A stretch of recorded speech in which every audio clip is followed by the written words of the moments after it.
غلطانة، جيتني ندمانة، قلتلي ريحني هالمرة سامحني. غلطانة أنا ما نويت الغدار ولا كنت مفكر، أنا ما نويت الغدار ولا كنت مفكر.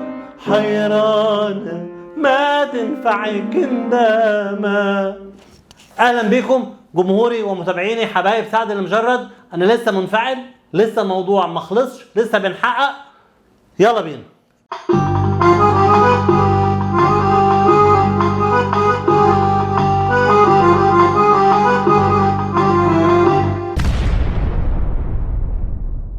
الأول تعالوا نصلي على النبي محمد عليه الصلاة والسلام ونبدأ حلقتنا. بصوا، الحمد لله أنا ابتديت أهدى طبعا شوية، لكن الموضوع لسه ما اتحلش. ولكن أول حاجة لازم أقول كلمة شكر ليكم للجمهور المغربي، متابعيني حبايبي الكرام اللي اتفرجتوا على الحلقة اللي فاتت اللي استضفت فيها الأستاذ هاني شاكر نقيب الموسيقيين المصريين، وطبعا بوجه له تحية تاني. بشكركم انتم جمهوري العزيز على تعليقاتكم الجميلة جدا، على شكركم للنجم الفنان هاني شاكر وترحيبكم بيه على قناتي، لان انتم اصحاب القناة، وقد ايه شرفتوني جدا ورفعتوا راسي لما رديتوا على الفنان النجم هاني شاكر وعلقتوا وشكرتوه بنفسكم. وربنا يخليكم ليا ودايما واقفين في ظهري يا رب ان شاء الله. في تعليق عجبني جدا جدا، التعليق ده عجبني قوي قوي لانها قالت لي في جملة هي اصلا يعني انا بحلم بيها. قالت لي ايه؟ قالت لي عايزين نشوف سعد المجرد في مصر، ولما يجي مصر تعزمه عندك في بيتك. عايز اقول لك الجملة اللي قالها سعد المجرد في برنامج سهرانين هو ده حلمي اللي بين عينيا، وان شاء الله هوصل له. ان سعد المجرد اما يجي مصر هعزمه في بيتي، وهروح له الفندق وهجيبه عندي في البيت، وهيغني وانا اللي هعزف معاه بنفسي في بيتي، وده حلمي وباذن الله هوصل له. ابيض اهو 3 وربع ابيض. اما عن بعض التعليقات وهي الحمد لله قليله جدا، اللي بيناشدوا سعد المجرد وبيقولوا له اياك تروح مصر تاني، اوعى رجليك تخطي مصر تاني، انا بقول لهم بدون اي تحيز لبلدي، عمركم شفتوا اسد بيهرب؟ اسد يهرب ويسيب الساحه؟ يسيبها للقرود اللي بتتنطط؟ يسيبها للعرس اللي بتسرسع؟ ولا يسيبها للغربان اللي بتزوم؟ ولا للكلاب اللي بتنبح؟ ينفع الاسد يسيب المسرح علشان هؤلاء الاقزام؟ لا.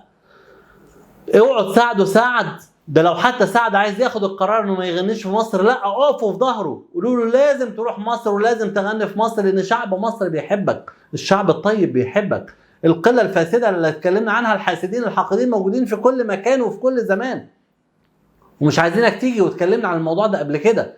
لكن انت يا سعد لازم تثبت وتيجي، وهتيجي مصر، يعني هتيجي مصر باذن الله، ابى من ابى وشاء من شاء، لان انت عمهم، انت اسد المسارح، انت احق واحد انه يغني ويصدح وصوته يملى الكون من ارض مصر. عايز اقول لكم حاجه، كون سعد يجي لنا، هو جاي لنا وهو نجم، يكفي ان سعد المجرد النجم الوحيد اللي لما يجي مصر وهو نجم، خد نجوميته من ارضه من بلده. سعد ما فيش شركه انتاج وقفت وراه، انا بتكلم الجمهور المصري اللي ما يعرفش الكلام ده، ما فيش شركه انتاج وقفت ورا سعد المجرد. سعد المجرد بنى نفسه بنفسه، انتج لنفسه، لحن لنفسه، اشترى كلمات بفلوسه، تعب، وده كله قاله في برنامج سهرانين، وان شاء الله هنشوف الحلقات دي قريبا. سعد المجرد تعب جدا عشان يبقى نجم، وبعد ما بقى نجم عايز يجي لنا وهو نجم، فمش جاي بلدنا يشحت او يتسول النجوميه عندنا، لا، سعد المجرد جاي لنا اسد وفارس راكب جواده اللي كان راكبه في غلطانه. انتوا عارفين انا فتحت ليه باغنيه غلطانه؟ ليه؟ عشان اقول لكم ان هي دي الاغنيه اللي جرت على سعد المشاكل اما حمل قضيه وطنه. انا عامل حلقه مسميها الصحراء المغربيه، هنزل لكم اللينك بتاعها برضو ان شاء الله في اول تعليق تتفرجوا عليها تاني. اغنيه غلطانه اللي صورها سعد في الصحراء المغربيه، واللي كتب بعد ما الاغنيه خلصت اخر بوست كده نازل على الشاشه ان الصحراء مغربيه وستظل مغربيه، والصحراء فعلا، الصحراء الغربيه هي فعلا صحراء مغربيه بشهاده التاريخ والخرائط، كل ده موجود ومثبوت. لما سعد اخذ على عاتقه النقطه دي وتعرض للنقطه دي بعد غلطانه، حصل له اللي حصل له في فرنسا. انا بفكركم بس باصل المشكله، وبعرف الشعب المصري اللي ما يعرفش. أغنية غلطانة هي اللي جرت المشاكل على سعد المجرد من التحالفات الدولية. دول والله دول بتحارب سعد، شخص إنسان رقيق فنان حساس مرهف ولد ناس خلوق، طلعوا فيه كل العبر. ليه؟ لأن دي منظمات دول كبيرة بتحاربه، بس ربنا معاه وهينصره إن شاء الله. وبنقول له مصر المحروسة مستنياك تنورها يا سعد. ابيض اهو 3 وربع ابيض. دلوقتي بقى وصلتوا معايا للجزء الموسيقي في برنامجكم المزيكاتي. هعرض لكم تسريبات، تسريبات من حفلة دبي اللي أقيمت يوم الجمعة 8 أكتوبر 2021 في دبي. هعرض لكم تسريبات منها كلها متصورة بالموبايلات طبعا. فيهم أول فيديو هعرضه لكم مصوراه المطربة الفنانة المغربية العراقية شذى حسون، هوريه لكم ده بموبايلها الشخصي. وبعديها هعرض لكم برضو بعض اللقطات بالموبايل لاغنيه انساي، وشذى حسون كانت بترقص على اغنيه لمعلم، والدنيا كانت كلها فرحانه بقدوم النجم سعد المجرد. قبل ما اعرض لكم اجزاء اسمحوا لي اتكلم عن الشياكه والاناقه لسعد المجرد. سعد المجرد ظهر في لوك جميل جدا بالبنطلون الاسود الواسع، اللي انا بقول لكم اهو ان سعد هيرجع موضة البنطلون الاسود الواسع تاني في العالم كله.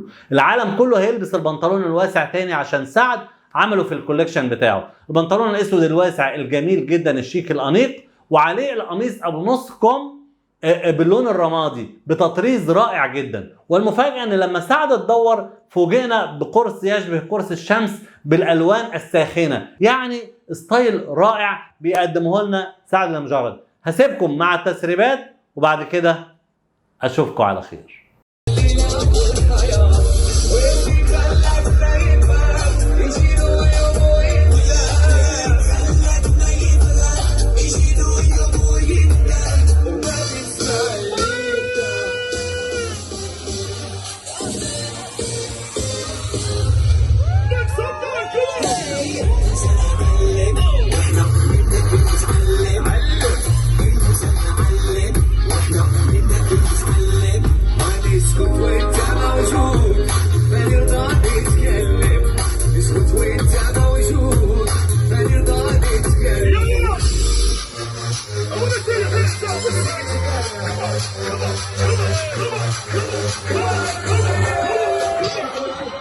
كانت توري عندك راسي تعيش بلادي